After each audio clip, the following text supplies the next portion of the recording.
কয়েকদিন আগে আমি শুকনো মাংসের লাকসুপ করেছিলাম। আজকে হচ্ছে আমি বেগুন দিয়ে রান্না করব।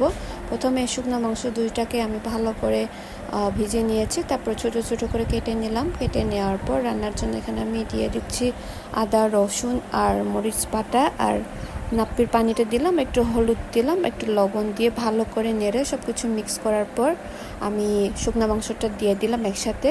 দেওয়ার পর এখানে আমি রান্না করব যতক্ষণ না পর্যন্ত মাংসগুলো খুব ভালো মতো সিদ্ধ হয়ে যায় আর খুব ভালো মতো যাতে রান্না হয়। মাংসগুলো যখন নরম হয়ে আসবে তখন আমি ঢাকনা খুলে হচ্ছে বেগুনটা দিয়ে দিচ্ছি। বেগুন যেহেতু একটু নরম, রান্না করতে বেশিক্ষণ সময় লাগে না, কিছুক্ষণ থেকে আমি রান্না করে নিব। কিছুক্ষণ থাকার পর যখন দেখি যে বেগুনগুলো সিদ্ধ হয়ে আসছে, তখন হচ্ছে এখানে একটু নেড়ে চেড়ে, এটার নাম আমি জানি না, আমাদের ভাষায় হচ্ছে চংড়াই বলে, হয়তো গন্ধরাজ পাতা বলে, এটা দিয়ে দিচ্ছি। দেওয়ার পরে হচ্ছে লবণ চেক করে এবার আমি প্লেটে নামিয়ে নিব।